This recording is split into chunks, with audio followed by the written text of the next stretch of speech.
Ladies and gentlemen, boys and girls, I'm the Gnarly Gnome. This is Cincy Brewcast. It's the voice of Cincy Craft.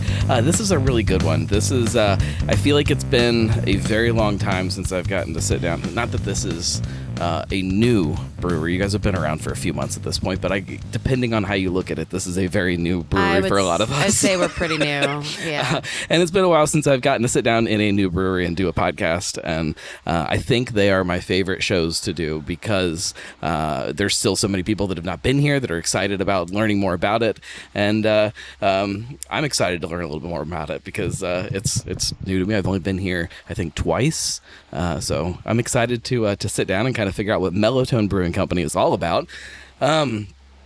Alexandra, do you go by Alex or Alexandra? I go by Alex now that we've met. Welcome. It's a line I draw.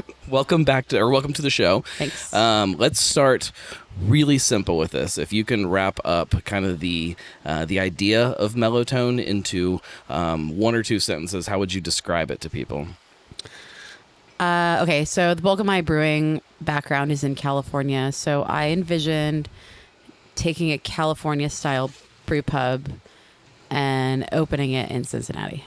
What does a California-style brew pub mean? So we definitely have a focus on classic styles that lean towards very clean lagers and clear hoppy beer, although I do make some hazy beer. But then also our food takes a non-traditional brewery approach in that we have a fully scratch kitchen and we try and be really mindful of seasonal ingredients when we create our menu. Right. And I find that a lot of that it was influence that I'd gained living in California for so long, just based off of the restaurants that I went to and the markets, farmers markets, and just having relationships with the people who actually grew and produced the food. And so we definitely take a focus on buying as locally as possible when it comes to the food side of things. And I feel like that's not something you see very often in breweries. Do you feel like when people have been walking in the few months that you guys have been open, is it catching them off guard, or are people kind of, do they know what to expect when they walk in here and they just kind of accept it as it is? I don't know. I think that's like a twofold there because a lot of people are coming in and just expecting a restaurant. I think that our reputation as a brewery isn't as strong as our reputation as a restaurant. That's actually something I'm trying to work on. Mm-hmm. So we don't sell our beer in the market, right? Not yet, at least. We might start doing a little bit of self-distribution. But I don't know. The people who are coming in expecting a brewery, yeah, they are caught off guard. And when you see reviews written about, well, we wanted to check out this new brewery, but we were really floored by the quality of food, that's exactly what I was going for. Or Dennis and I were both going for, my business partner, Dennis. And so when I see that, I'm like, okay, they get it. I've heard some places, and I have not heard this with you guys. Some places, like when they open up, if they have this very strong focus on food, you'll have people like, oh yeah, I went there and the food was great. I don't really remember much about the beer, but the food was great. And it becomes like the food becomes such a big focus of it that they almost forget about the beer side of it. And I don't know if that's a natural evolution of where we're going with breweries, or if that's something that we should be concerned about as far as an industry. I don't necessarily think we should be concerned about that because if anything, it opens us up to a wider demographic of people who aren't just seeking a brewery experience. They're seeking a really high quality hospitality experience. Right. And that is the goal of Mellotone, is just a really warm, welcoming, and like natural hospitality experience. A lot of people have forgotten that, even outside of the brewing industry, just restaurants too. People have forgotten that it is hospitality. It's a hard business. It is a very difficult. It's a very difficult industry. Yeah. I think the business itself, the idea of it is really simple. That you create a space that's comfortable for people, you treat them good, you make them want to come back, and you give them something that makes them feel good. Yeah. It's a really simple concept. It is, but not everyone. Hospitality doesn't come naturally to everyone. And some people really try and force it. And actually, I think it's understanding if hospitality is your strong suit and how to bring people onto your team that do have that as like a really mainstay in their repertoire. And I think that, I am not trying to talk down on the typical brewery experience, right? But I've been in this industry for a really long time, and it's I've moved out of the phase in my career where that's what I want to be known for. Well, there's, for me, like there are days where I want to go and I do want to sit in a warehouse and sit and just talk about beer with somebody and sweat a little bit and smell beer being made. And I don't want to do that anymore. Sometimes I want that. But Yeah. then there's other times where I want to go and I will sit down and I want to have my wife with me and feel like we're on a date and we can have a couple beers and eat some good food. Sometimes I want to go somewhere where my kids can go run around in the sand and we can play volleyball or whatever. Sometimes I want that. Like there's different experiences and I want beer to provide every one of those experiences for me. And like there's so much room for it that everybody doesn't have to feel the same anymore. They don't. I just think that there's a lot of people who are maybe a little newer to this business that think that that's just the way. Like I said, I think I've matured out of that phase of my There's some meme career. or something a couple years ago that was the craft brewery starter kit. Did you ever see that? Yeah, it's got Edison bulbs. It's got those terribly uncomfortable metal stools. It's got like a picnic really tables. Yeah. Oh man. Okay. So like, if anyone has been to the other brewery that I co-founded in Los Angeles, Three Weavers, we're guilty of most of those things. A lot of them except we made our picnic tables out of like wood and wrought iron and like bowling alley lanes and things like that. But there were definitely Edison bulbs all over that place. But you guys opened there. What year was that when you opened? 2013. So it was a different world then too. 2014, You know, actually. I mean, like.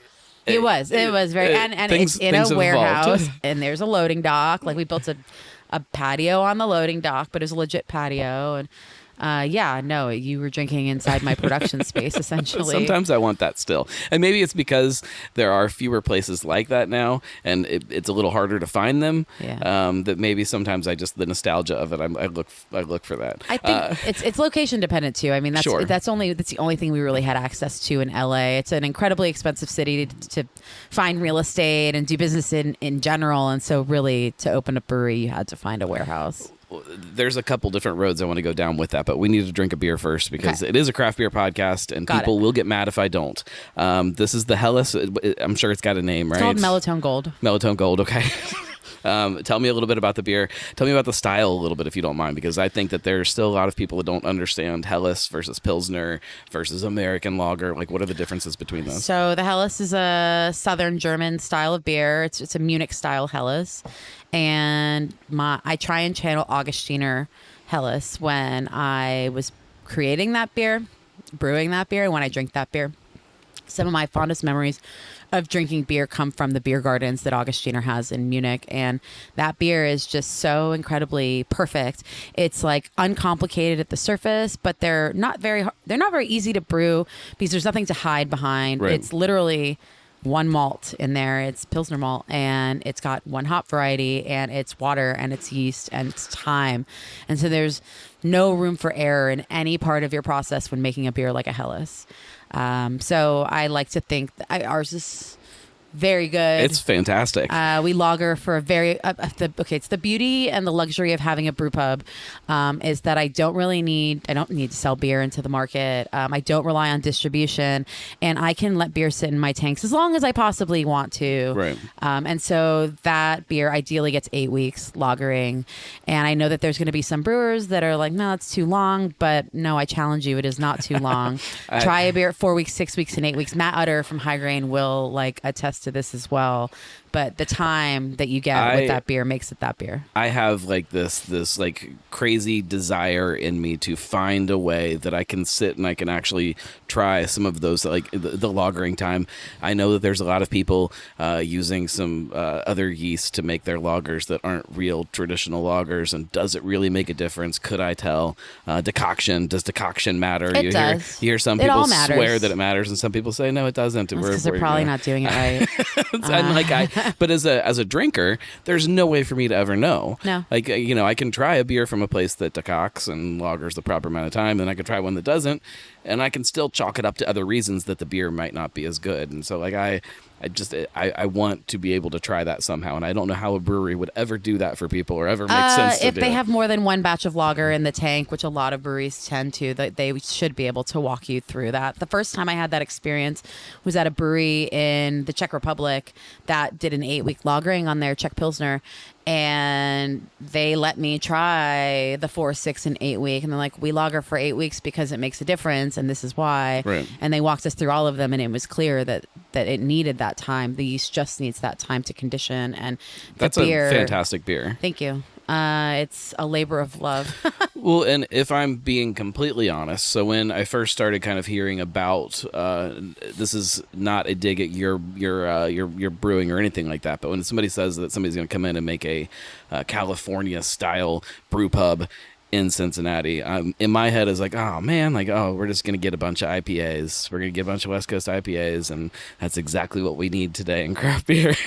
and so then to walk in and to see that, no, this is not that. It's a very different idea, and like it makes me feel very good as a beer drinker, and makes me excited that that it's deeper than that. My roots in brewing come from some very traditional California breweries, and so I mean, the first place I worked was Sierra Nevada. Yeah, let's go there. Let's go through kind of, because I've read a little bit of kind of your pedigree as a brewer and kind of the places you've. I heard you might have invented glitter beer. Is that? It's not untrue. It's a really divisive topic. I still love it. I don't care. This what is the time think. of year for me that I crave a glitter beer. On St. Patrick's Day, I will go and I will hunt down somebody that has made a green glittery beer, and I will drink it. I would never add green, but I would add gold glitter. We would put gold glitter into our West Coast IPA at Three Weavers, and it was called Pot of Gold. It was just our expatriate IPA with gold glitter, and people loved it. And I would only make a keg of it.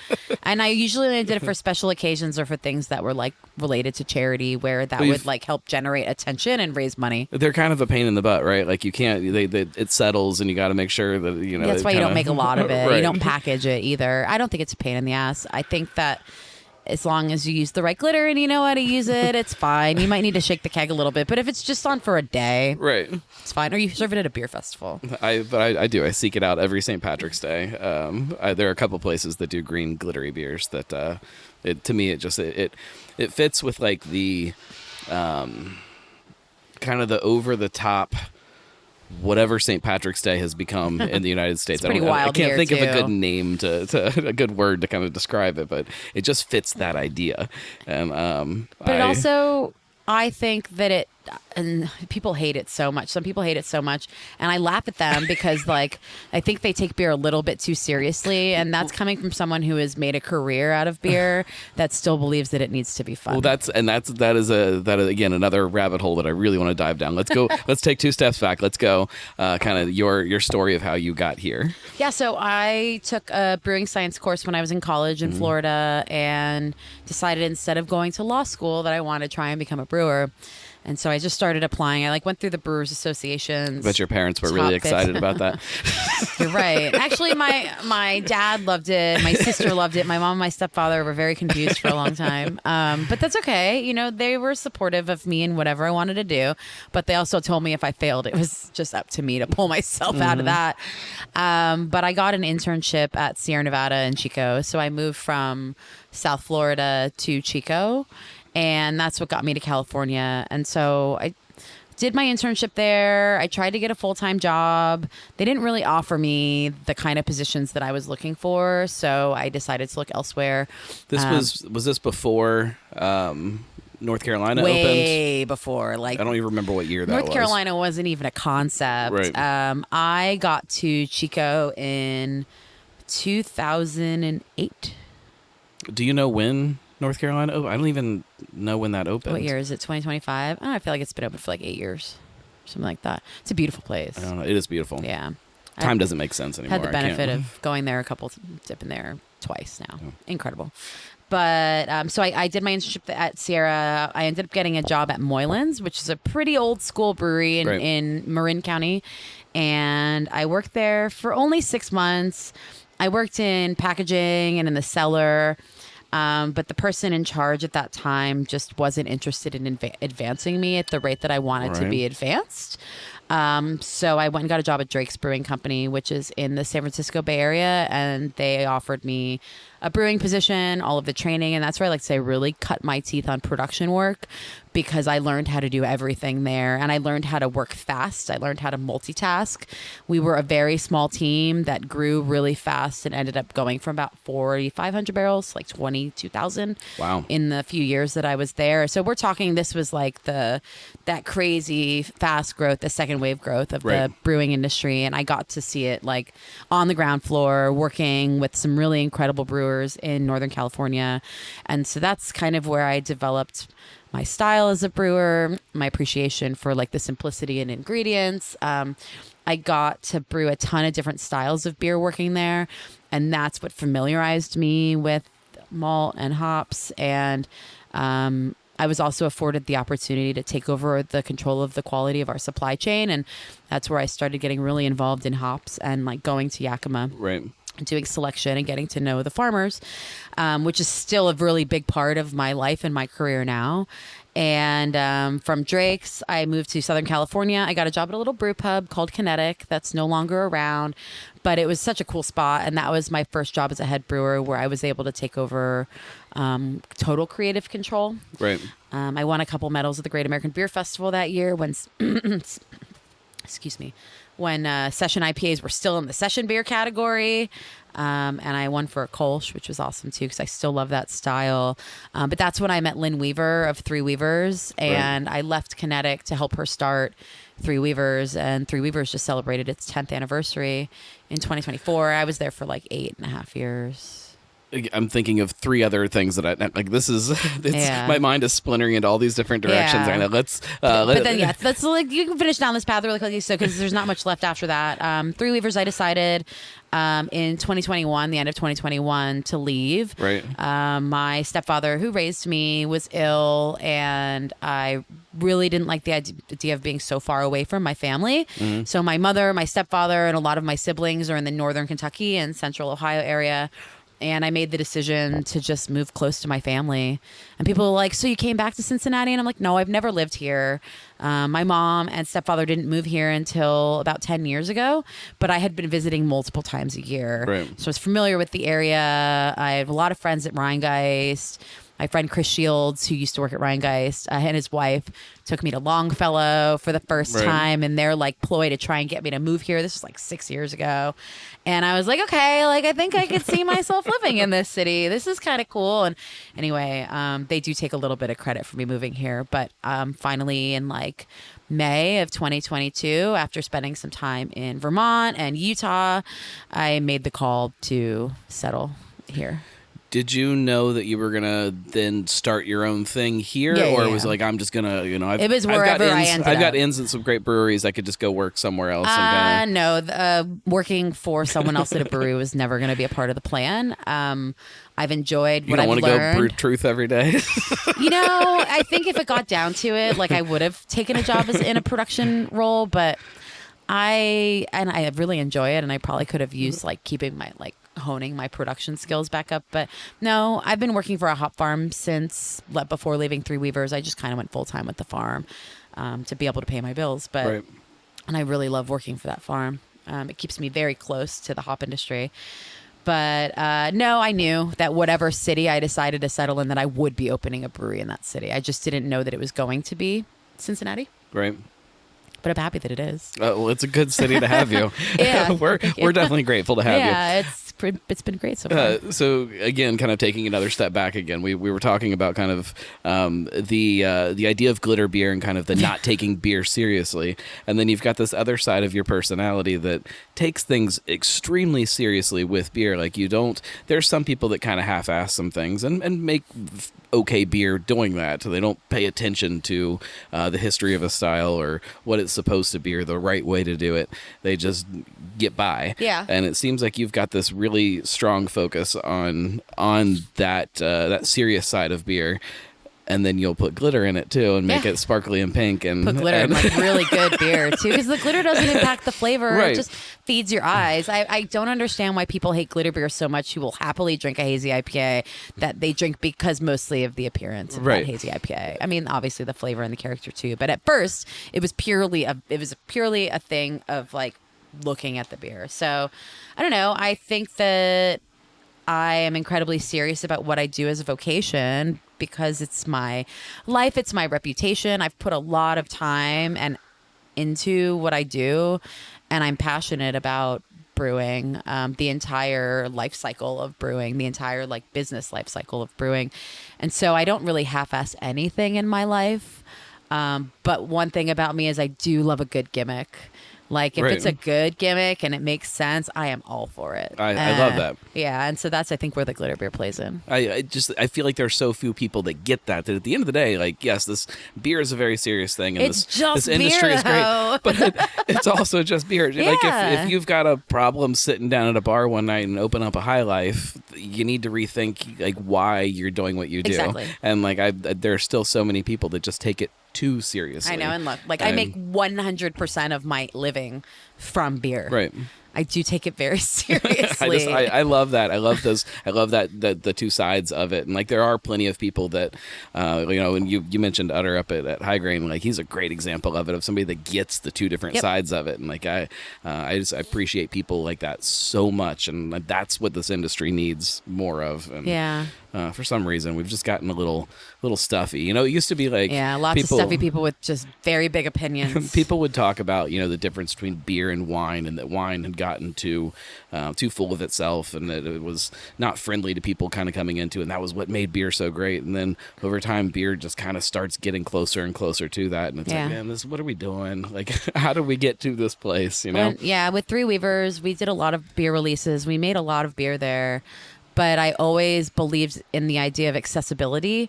Like, my friends own Monkish, and I love them, and they've done so well. Right. Their kids are all going to college. Like, they're well taken care of. Henry and Adriana are just incredible human beings. But I never want to make someone wait in line that long for a beer. Right. I think that our lives are too short to wait in beer lines. I was talking to somebody, and even that, like I was talking to somebody about that idea and how that's all kind of changed. And they asked, what would get you to line up for a beer today? And I'm like, I don't know that I would ever line up for a beer. Mm-hmm. Now, with that being said, if there was the right group of people that were going somewhere and they're like, hey, we're going to go line up for this beer and we're going to go hang out. We're going to have a share in the parking lot or whatever. And like, it sounded like it was a fun enough time. Maybe I would. Yeah. But it has nothing to do with the beer. It doesn't. It's the experience and it's the social aspect. And that means you haven't lost sight of what beer is really all about. And that is the social gathering side of it. I don't know. I believe in accessibility across the board for everything. And I want beer to be that way. I want it to be approachable. It doesn't need to be snobby or stuffy. There's a beautiful simplicity that's inherent with beer just as a beverage. And I think that is, there's a lot of brewers who have lost sight of that, but then there's also a lot of brewers who really believe in that. Like, let's look at Bierstadt Lagerhaus in Denver, and their lager program is just so perfectly like pure and simple, but they're making some of the best beer in the world. Just standing on like a few styles and doing it well. Do you worry about kind of the direction that the industry is going? Like when you see some of the stuffiness that's happened, No. and some of the It'll all shake itself out. I'm not worried. Because I think there's a place for everyone and everything. And there's always going to be a consumer that wants that. Right. But there's always going to be breweries like Mellotone and a lot of other friends of mine, they're breweries that are accessible and for the people. And so I'm not worried. I think we'll be okay. As long as we're all smart about how we run our businesses, especially right now, we'll be good. How do you keep your finger kind of on that pulse as like trends do shift? And I'm sure you have lots of people coming in here that are just getting a cocktail, or I don't know, you guys have THC weed water or something that people can sit and drink. Like weed water. That's a weird liability thing we have to deal with right now. But. How do you kind of keep your finger on that pulse and be like, all right, we need to provide for what people are wanting when they come in here, but it's still a brewery, and still just kind of stay true to that side too. We sell a lot of beer. Right. We do sell a lot of beer, and I was once told to never use myself as market research, but I think like I'm a pretty typical beer drinker, and I can use myself as market research. But I'm also not blind to the fact of understanding what people in Cincinnati want to drink, and that's why we have. But I love lagers, right? So I love the fact that Mellotone Gold is our #1 selling beer, and our IPAs are right behind that. But before we had Gold on tap, we had a Kolsch we still have called Standard Time, because I love that style, and that was our #1 seller because people want really crisp, crisp, clean, uncomplicated beers that they can drink in volume. And that's great because that's what keeps our lights on, honestly. Right. And so, yeah, you just have to see what people are drinking. Like, it's okay to go to other breweries and see what they're doing as well, but it's okay to also kind of forge your own identity. And, you know, there's a lot of breweries in Cincinnati take a little bit more of a creative route when it comes to the beers that they have on tap. And I don't think we'll ever be that brewery because that's just not the kind of brewer that I am. It makes me a little uncomfortable to make beers that are so complex that you can't taste really what's going on in them. And I don't like leaning on anything unnatural. I believe that you can make beer from whole ingredients only. Right. There was we saw it a lot in like the cocktail world where for a lot of years there were like these really simple, basic, we now call them classic cocktails. And then something happened where it started to transition into these sweet things. Yeah. and then people went back to these classic things and then people started messing with those too. Lots of riffs on the classics. It's almost like once people kind of take that step past what is classic, be it a beer style or a cocktail or a food, and they go into this other realm, it's really hard to kind of really go back to that. And as like a brand, as a drinker, as what people are consuming. So you're saying like you really want like a cinnamon toast slushy beer? I don't, but I think a lot of people do. Yeah. And like you see it even with lagers. Like a great Helles lager is awesome, but you're going to see 5 breweries that are going to be doing some dry hopped something or other Helles because they're not just happy with it being a Helles lager. Well, we'll have some West Coast Pilsners on in the not so near future because I love that style as well. The West Coast of Pilsen. Right. I mean, there is a west side of Pilsen, but like they still drink lager there. But like it's and it's no fault at a dry hopped lager or anything like that. But like it just people can't. And this is more on the consumer side. It feels like people just can't be happy with things just being traditional and being simple. Like they just want to overcomplicate everything. Yeah, I also think that, and I've been guilty of this too because I still see it that way. That's a little bit of a myopic view on the industry as well. Because if you look at it in like the whole of beer volume and beer sales in the world, like people still really love lager and they like tradition and they like simplicity. And so I don't know. I think where I go for experimentation is in new technique and is in new ingredients, not necessarily how many different types of ingredient like omnipolo style can I add to this beer until it no longer resembles the original thing, which is a beer. If you see pieces of cereal floating around in your beer when it's in your glass. No way. If you see anything floating in your beer, that is, okay, maybe I'm a purist when it comes to that, but like, no, that's just a poorly made beer. I mean, if it's intentional, it's hard for me to... Cereal bits are never intentional, okay? There are people that intentionally do that. So gross. That's just bad. What, for you, this is a question that we used to always ask on the show that we kind of got away from. What is the measure of success for you? When you look at this whole thing, like what is the thing that you can like take a step back and look at it and be like, hey, this either is working or this worked or this is what I want it to be. Are we bringing joy to our consumer? Like, are we creating something that can be enjoyed by many? I think that's a really huge measure of success, especially when you're putting yourself out there into the world, which is what we're doing. We're putting our ideas and our lives out for people to just kind of nitpick and totally comb over however they'd like. And if it's making people happy, then I think that we've been successful.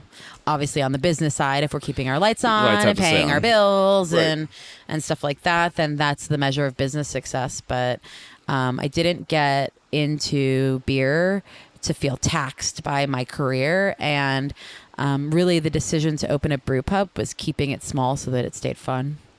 Well, and that's a big question too. And expansion and growth is not the same today as it was, 5 or 10 years ago when people would open a brewery. It was, you knew that things were going to get bigger than what they were when somebody opened. Yeah. Even, we look at the brewery that used to occupy the space, Taft's, when they opened, it was very easy to look at this and be like, this is it. Like, you guys have this beautiful brew pub in the heart of OTR, great menu. You don't need anything else. until they did. Yeah.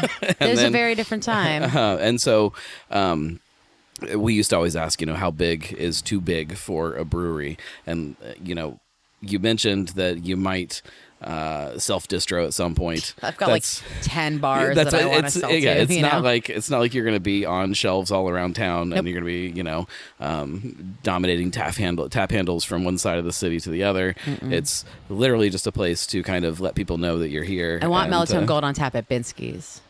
All right. That would mean I would have to stop drinking Little Kings when I go to Binsky's. That's okay. I told Chris Pastani at Third Eye I would never touch his IPA handle there. So, and Keel knows I want. I don't think Keel would. He knows I want that beer on tap. So anyway, I'm very vocal about that. You cannot. How many tap handles does he have there? Five, 6 maybe. There's a couple of those that can't go away. I know. I'm aware. That's a tough account. I know, but I think he would do it though. But yeah, it just I really want to create a flagship here at our brew pub on Ray Street. We have no plans of expanding outside of this building. It's a long time, I think, before we even have to think about something like that. I would love to see Mellotone beer on tap at just a few accounts around town. One, it's good for recognition of the brand and hopefully drawing people in.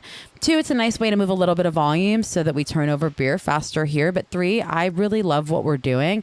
And it would be cool if I could drink my own beer outside at other people's bars that I love. Sometimes it's fun, too, because like the beer that somebody will drink in a bar that's not here is going to be very different than something somebody is sitting here when they're eating. And absolutely. So it's kind of fun then to see, what that difference is and like what Mellotone outside of Mellotone looks like. Yeah. So I have a really good example of that. With Three Weavers, there was this bar in San Diego called Small Bar that's no longer open, but it was one of my favorite places to drink. And I swore that Expatriate IPA tasted better there than it did at the brewery, which is hard to do. Right. But the owner, Karen, I was like, Karen, I just want you to know that I love drinking this beer here because it tastes better here than it does at home. Well, and that's something that I think a lot of people don't appreciate too. People ask me a lot, like, what's your favorite beer, things like that. And I it's an impossible question to answer because even the same beer, like you put me in a certain situation, this is what I'm drinking. Yeah. But you put me in this situation, I'm not touching that beer. That's not, and I mentioned High Life earlier. Sometimes I'll drink a High Life, but it's in very specific times and very specific places. And only out of a bottle. Only out of a bottle. Maybe sometimes a can. Never on draft. No. Those are my rules at least. Little Kings is another great example. Like I'm not like sitting and, opening up 3 Little Kings and dumping them in a glass and sitting there and drinking them with dinner or something. Like it's just not the way you're going to consume it. And I think sometimes people are afraid to kind of admit that a beer is different based on the situation and the people around you. And again, kind of going back to the glitter beer discussion, I think that's what makes beer and drinks and even food so wonderful is like it is so based on what's happening around you and the situation that you're in. Yeah. You have to be able to kind of create that for yourself. Yeah, you do. It's very experiential. I can wax poetic about beer and the power of beer. I haven't had enough to drink. I haven't had anything to drink. Give me some whiskey and I will go down that path with you. What are your favorite beer situations? Like not your favorite beers, like your favorite situation to drink a beer. Okay, so I talked about Augustiner, the German beer garden, like the true German beer garden. I've never gotten to go. So you got to go. It's so incredible because everyone is there and they understand the culture and they're all there for the same thing and they're all usually very beautiful, especially when the weather is nice. I really love that. There are some beer bars that are very near and dear to my heart. One being the Brick Store Pub in Atlanta. I will drink anything there, no matter what it is, no matter what time of day or the weather. Just the feeling of being inside that bar. What is it about it that makes it like? Is it the they space? Have is it the three people? different styles of bar there. Well, they actually have 4 now, but they've got their downstairs bar, which is kind of like a horseshoe sort of situation where they have their main menu and then you go up like one flight of stairs and they have a cask only bar and it's like stepping into a British pub with the decor and they pour beer out of the cask, which I still like to drink. Right. But they do it properly and there are breweries that only make cask beer like for Brick Store. And then you go out a little bit and then they Shout out to Dan up at Gravel Road in Middletown who was trying to get his cask program going. it's an almost impossible thing to do. He's got a little like basement underneath of the bar, and he wants to build a little cellar down there and put yeah, beer engine upstairs. That was a situation here too that we still have, but I removed the beer engine. But and then you go up one more step, like a couple more steps into the left, and it's an all Belgian beer bar, and it's like walking into Belgium, just with the decor and everything. And so you have like 3 very distinct environments inside. That's not even like their other cellar areas, but it's just absolutely incredible. The attention they pay to glassware, to beer temperatures, to the overall service and experience, and their food.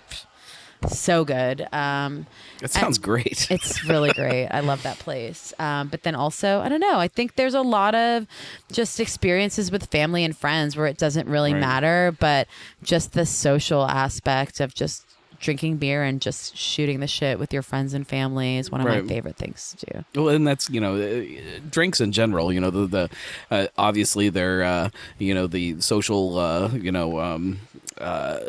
lubrication that kind of fuels some of those situations. But there is just something about like how it, it'll connect itself to a memory.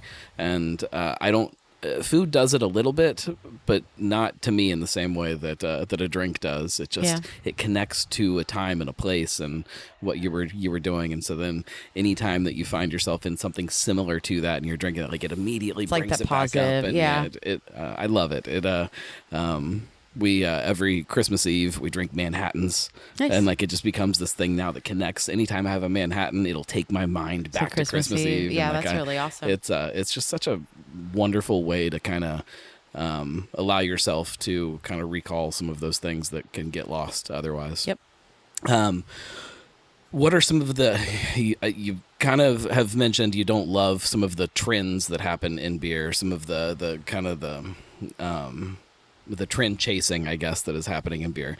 Is there anything that you do kind of look at? You're like, okay, it's interesting. You mentioned some of like the different ingredients and different techniques and stuff. Like I hear all kinds of stuff about weird stuff that's going on with yeast and some of the technology on that side. Is there any of that stuff that like you look at like, okay, this is interesting to explore? I think like GMO yeasts are really interesting. What is that? Genetically modified yeast. So they're finding ways to alter the DNA of yeast so that they don't create diacetyl any longer. There's some like that they call them thiolized versions where they lack they overexpress an enzyme that creates a lot of biotransformation of thiols in beer. So a lot of like your tropical mango, passion fruit characteristics. And so you see a lot of brewers using products like that in ways that are able to turn these ingredients that may not necessarily be thought of as impactful ingredients, but they're utilizing like chemistry and nature to unlock the potential.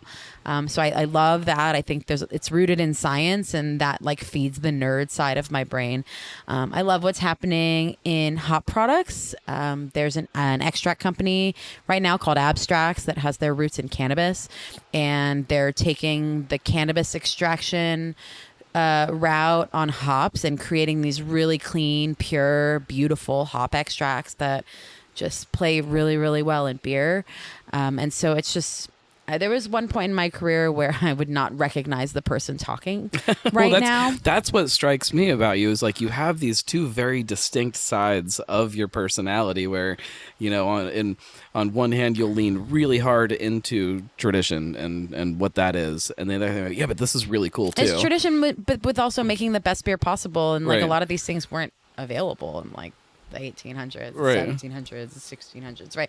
We have technology now that allows us to do these things. The joke is that, the Germans do things a very specific way, and it's not wrong. It's clearly a good way to do it. It's rooted in a lot of history. But they did it that way because there wasn't another way to do it. Right, exactly. And so I think that it's cool, and I look at it as just like something to add to my palate on the art side of brewing. It's just access to ingredients and other options. It's cool. It's kind of, it's not chasing it. It's not, I don't see it as chasing something anymore.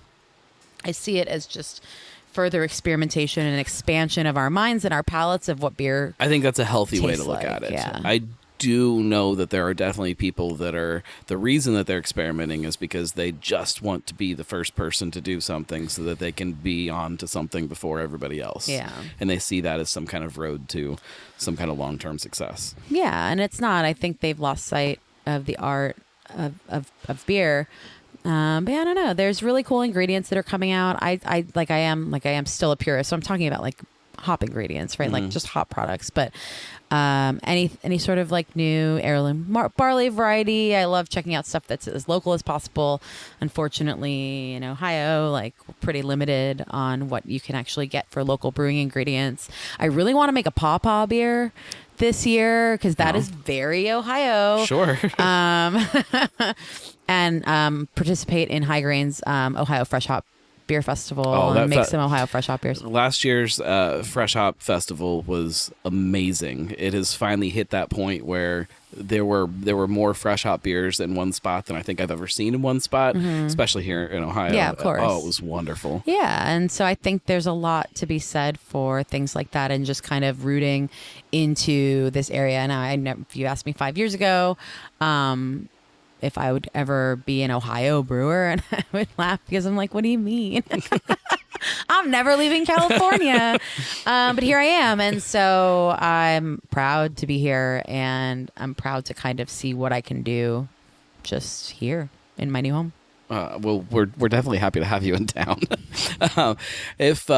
What got you into, how did your road to craft beer happen? Like, how did we know how you got into brewing, but like, were you always a craft beer drinker, or was there a time before that where you were drinking the other stuff? No. I grew up in Miami. There was no craft beer there, so they just offered a brewing class, and so I took it for fun. So were you not drinking craft beer even before that? Like no.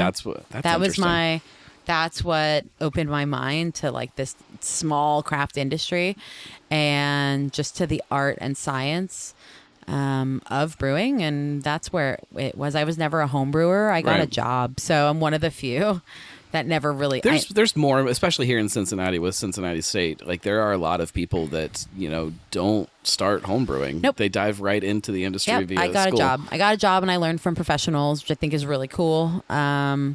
Some people may fault me for that, but I don't care. I like it. I feel like I didn't have to untrain any bad habits. If you learn from the right professionals, it's not a bad thing. No, I did. I learned from some of the best, and I still have an immense amount of respect for the people that I learned from, and I still have brewing styles that I picked up really early on in my career. Right. Yeah. What is your favorite style to brew and your favorite style to drink? You just said that was a difficult question. It is difficult. Yeah, I know. It depends. It really depends. So I always love drinking lagers, and I really love West Coast IPAs. As I get a little bit older, I've skewed more towards pale ales. I've always really loved pale ales, like strong pales. Right. But I brew our pale ale here is brewed with the same amount of hops that we put into our IPA, dry hop wise. So character wise, aroma and flavor will mimic an IPA, but at about 2% less. So just like a lighter like malt body to it, just something. Actually, it's more complex in the malt because I think when you're reducing your alcohol quantity, like that percentage, because you're getting character from your alcohol when you drink, you have to kind of sub in a little bit more malt to create that character. But it's just the same amount of hops, just less 2-row. But we use like a kind of a crystallized oat in our pale ale, and a little bit of caramel, but not much. So I'm not talking about a ton, but it's just a little bit of complexity where our West Coast IPA is like mostly Pilsner malt, and that's it. Right. Yeah. As I think it should be. Yeah. Pilsner malt and California ale yeast, just Chico yeast in there because you don't need to taste. The malt is just like it's a vessel for hops into your face. So. Right. What about like this kind of spin-off IPA styles that have happened in a cold IPA and brut IPA, and do any of those interest you at all? I've made all of them. I remember brut IPAs when they first came out. What is a cold IPA to you? Cold IPA is everything you want in an IPA, but fermented with lager yeast and cold. Okay. Yeah. I've heard like 9 different definitions of what it actually is. So. My friend Kevin created it, so like I had the ability to call him whenever I want to make one and be like, tell me how to do this. So also my friend Kim Sturdivant created the brut IPA. I have like a long illustrious history of friends who just like fucking around. But I remember when the brewed IPA started to become a thing and not many people had digital ways to read gravity. And so they would see their hydrometer dip to 0 because it couldn't read below 0 and they would think it was done. And we just had so many diacetyl riddled brewed IPAs because they just weren't done fermenting. You just couldn't get it low. You couldn't tell by instrumentation that it was low enough. So I think that was like at a huge disadvantage for that That's style. interesting. Yeah, there's a lot of really bad ones, but there's a lot of really good ones, and I made some really nice ones. I have never had a good one. Yeah, because people just didn't quite understand. Like, oh, it's at 0, it's done, and you're like, nobody, it's not done yet. It also just didn't last very long around here. Yeah. Like they popped up and then they just kind of went away. And yeah, I was in California when they started, and so we saw a little wave of them. I thought it was fun. I like that sort of experimentation, and cold IPAs are still out and still a thing. And there's a lot of people who are brewing their IPAs not actually with ale yeast any longer, or with like hybridized Kolsch yeasts, or they're using 3470 or straight lager yeast and still calling it an ale, and just fermenting these things a little bit cooler, just because of how like that dryness that you can only really achieve from that yeast. So I don't know. It's just kind of become a bit of a norm. Well, for me, it's again, kind of that idea of trend chasing and like just using the name IPA to sell a beer, and like, it makes it confusing for everybody. As a consumer, you walk into a bar and you sit down and somebody says, "Oh, this is our cold IPA." Yeah, that's very confusing. Yeah, so I judge the World Beer Cup and the Great American Beer Festival, and they've separated out a lot of the IPA categories at this point. But I've judged the specialty IPA category, which used to be a catch-all, and the things that you would see pop up is it's all blind, right? There's like a number that kind of helps the stewards identify what the beer actually is, but then it's just like, this is the style, and if they require any special ingredients, they tell you it's in there. And like the kind of IPAs that I would see pop up on those labels was interesting, which is why I love judging that. I love judging the specialty and experimental categories because they're just weird and sometimes wonderful. Sometimes it's a very really weird. Strange category to win a medal in, because what are you actually winning the medal against? Is it just that you came up with the... No, actually, they usually require you to name a base style. Okay. Yeah, and if you don't, I'm a really strict judge. Imagine that. I'll knock them if they don't tell me what the base style is, and like, well, I don't know what to judge this against if you're not telling me what your base style is actually supposed to be. And so you just have to read the lines, read not in between lines. Like, you got to read the rules pretty closely. Right. I mean, how much do awards matter to you and to this whole thing? They're cool. They feel really good. I think that we get a lot more praise within the industry from our peers than we ever would from a consumer. Right. There's some breweries who've been they put them on their package, and that's really cool. But the general consumer doesn't know what the Great American Beer Festival is. And then imagine even the smaller ones. And so it's cool to kind of market it, and you get a little bit of press. So, you get that little earned sort of thing at the very beginning, and it's a nice pop of marketing. But I don't really enter competitions that often, and when I do, it's because sometimes it's just cool to see how you stack up against your peers. Right. And it's nice to get a pat on the back, often in a very thankless profession. The idea of it is just very strange to me. Like, if you enter a pale ale into GABF, the style guidelines tell you that there's like a example of the style. This is the perfect example of the style, which is, a lot of those are beers that are still being made.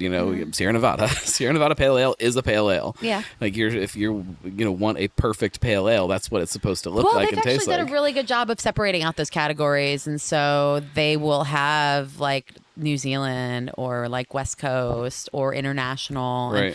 And so that allows, and even in the IPA category now, there's a West Coast IPA and there's an American IPA category. Right. So that people who might have a little more crystal malt and a more traditional leading hop bill could put themselves into that category versus the West Coast, which tends to have a lot of like the really sort of high impact proprietary like Mosaic, Citra, Crush, Nelson, stuff like that. So I don't know. The competitions have done a pretty good job of becoming aware of the market, but also there's just it's up to the judge. It's up to the whim of the judge. And I've judged with a lot of very old school brewers who are just like, this is too hoppy. And I'm just like, you shouldn't be at this table. But you can't say that. You have to be kind and professional always. You can say it maybe. I say it's people that I don't like, which is not many people, but there's a couple people I really don't like, and I'll not fight them, but I'll push back. I mean, everybody should push back sometimes. Yeah. I think pushing back is something that maybe sometimes this industry is lacking. There are a lot of people that just kind of go with the flow and don't say anything in certain situations where they probably should. Yeah. Well, I've not known to be someone to not push back if I don't need to. When we talk about the idea of a brew pub, historically in my mind, it usually meant that it was, I guess depending on where we go back. If we go back far enough, then it was always the same beers, just the same. Everybody can probably sit there and list out what those. You had your fruited wheat and your pale ale, and you had a stout, and like it was the just. I feel like you're like calling out our beer list right now. Is that what? But like, how much rotation are you guys going to see with what's on tap versus kind of core styles that we're gonna always kind of rely on to be here? I really only want to have 2 to 3 beers on all the time. I love the ability to rotate and experiment, but I think Mellotone Gold will be a beer that we'll always have on. Golden Hour is our West Coast IPA. I always want that. That's not to say that the ingredients may not change. With Mellotone Gold, there's not really a lot of room to go on that. It's like it's one hop, it's one malt. But we are going to start rotating styles. We're participating in Bachfest this year. So awesome. I have like a Heller Bach that'll be coming on in a few weeks, and that'll replace our ESB that probably won't come back for a while. There's an oatmeal stout on tap because it's like stouty weather, but once that goes away, that'll be replaced with something else. I like having the freedom to just put things on when I want to. We do have a fruited sour on. It's a blood orange pomegranate sour, but that's like me, instead of making a pumpkin beer, I make something that's got some like really kind of wintry fruits in it. And that'll probably rotate to a Goza as we get into like the warmer weather in the spring. So I love Gozas. Goza.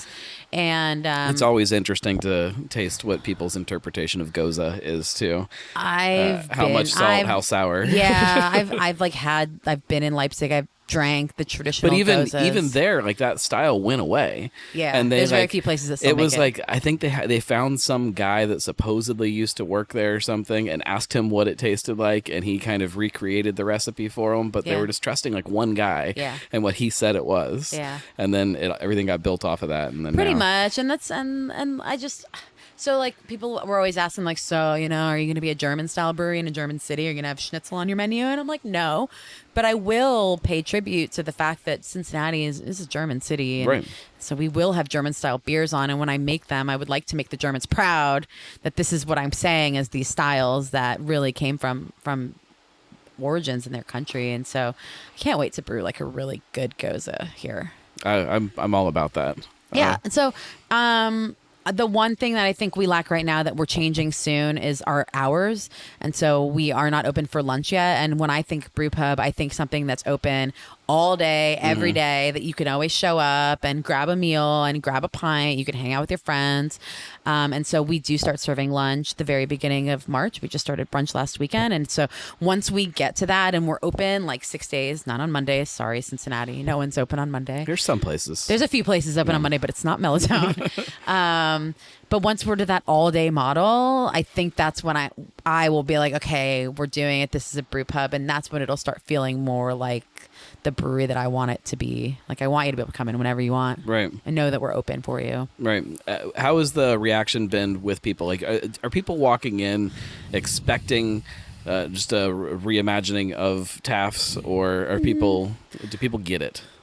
Most people get it. I would say 99.9% of the people who walk in here are really happy with the space and what we've done, but there's always those people who hate change. I keep like, and maybe it's like the loud, complainers are the ones that pop out to me the most, but like I keep reading like people talking about, what'd they do to the space? They made it so bright and airy. And I'm weird. Like, it was so dark before.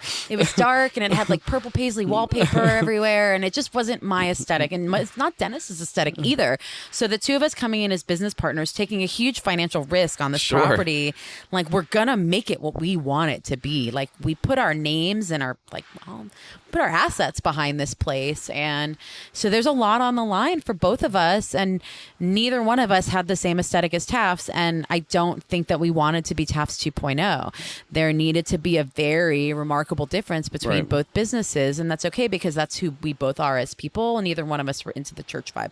I think where a lot of people are mistaken is they believe that we've stripped the historic nature of the building because they think that everything in Taft's was historic. Right. And what they fail to remember is that the construction this place was a skeleton. Exactly. There was no roof. There were people doing drugs inside. There was bird crap everywhere. The windows were boarded up. Like there was nothing here. And if you look at pictures of what the church was in the 80s, it was just a shell with like really bad carpet and really bad walls. Right.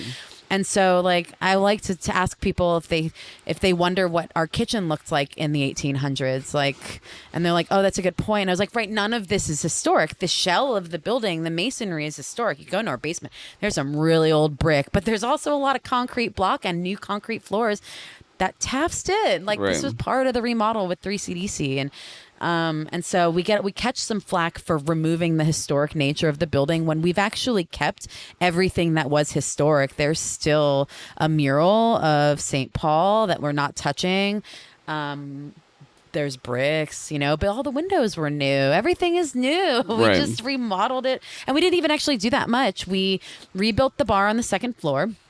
And we took down a wall in the old Nelly's, which we call Undertone now, and we built up a new wall where they used to have their sports book. So now we have an office, and now we have a lounge. Like, those are the only walls that went down and went up, and the rest of it is aesthetic. It was lighting. Was this where the sports book was? Yeah. I was never in here when it was the sports book. that was the barrel room when they opened. It was originally the barrel room, and then they turned it into a sports book, and then we closed it off to create like a nice wall for seating, and we have an office back there with like a printer and our filing cabinet because there's no office printer, space though? here. Huh? Is it a historic printer? Yeah, right. Yeah. So but we kept. I also like to point out like the amount of rookwood tile that was installed at Taft's, which I love and I'm obsessed with. And I was like, did you think that the church put in all the rookwood tile in the 1800s? Because they did that in 2015, 2016, whatever, too. And so, but we kept all of that stuff. We kept a lot of the really mindful details that Taft's originally put in, a lot of beautiful woodwork. We just may have changed the wallpaper to paint or changed the light fixtures to something a little less churchy because I didn't want the church vibe. You're very obviously walking into a church. Look at it from the outside. Well, and just because the space used to be a church doesn't mean it always has to feel like a church. Right. And Taft's wasn't modeled after a church. Right. So, I don't know. Like I said, some people don't like change. We can't make everyone happy, but we make most people happy, and that's okay. And I'm happy with it, and Dennis is happy with it. Our staff loves it, and that's all that matters. We'll always have those people who are going to speak up because they think we destroyed the history of Cincinnati. Well, and I'm sure that there were plenty of people that were Taft's fans that'll come in here and fall in love with it. They have. But hopefully it's a whole new group of people that are coming in here because Taft's closed for a reason. It was because not a lot of people were drinking there. Exactly. If a ton of people were there, they wouldn't have closed. And so if that idea didn't work, let's try something else. Yeah, and it's unfortunate because I know they put a lot into this building. I'm happy to continue on being a steward of such a beautiful property. I mean, they did a really stunning renovation originally, this building. We didn't have to do a ton to bring it back up to where we wanted, but there were certain things that were non-negotiable in terms of changing the aesthetic. I'm happy to see a brewery in here. I know that I can speak for a lot of us that were terrified when Taft's closed that this was just going to turn into like some an event space, soulless event space, and they were going to tear that brewery out, which would be tearing a brewery out. I don't know how you would get that thing out of there. It would be really difficult. There would be some holes. There would be some holes. That's definitely true. And I know that a lot of us were scared that was going to happen, and to see another brewery kind of come in and take this over it means a lot. And as far as I know, we were the only people that had started the conversation with 3CDC about moving in. I mean, I hate seeing breweries go under. I really do. It didn't bring me joy, but the fact that we could dig our roots into this property made me incredibly happy. I would rather see a brewery come in and take over a space that used to be a brewery than to go and open something new and see that other space kind of wither away into nothing. Like, at least, if you did love Taft's, you can still come here and you can still kind of remember some of those times. Yeah. Like, when you come down here and you sit at the bar, like you can still remember when this was Nellie's, and you can still kind of tie yourself to some of those things, kind of going back to that same. It's nice to reminisce, but it's also nice to support businesses that take a chance and starting something new here. Absolutely. If there was anything you could tell people about Mellotone that you think that they don't know right now, what would that be? We make really great beer. It's not just an awesome restaurant. I've only eaten here once. I had what were they, pork belly skewers, those and they skewers are were ridiculous. incredible. Yeah, that's the one thing the here food is that good. Yeah, we have a really incredibly talented team. I come here for the beer, and I stay for the food. The pork belly is the one thing. Well, it's not the one thing, but it's something on the menu that I never get tired of eating. Yeah. Well, come down here, have some beer. Everything that I've had here so far has been amazing. This Helles might be my favorite thing that I have had here, but it's been a couple months, so it was pretty early on when I stopped in last time. That's but this is great, and I'm excited to see where it goes from here. I wish you guys nothing but continued success. Thank you. Links in the show notes to all of the social media, website, all of that stuff, to how you can get in touch with Mellotone. But you guys know where they are. They're, OTR, Old Taft Space. 15th and big Ray church Street, on Ray yeah. Street. You can't miss it.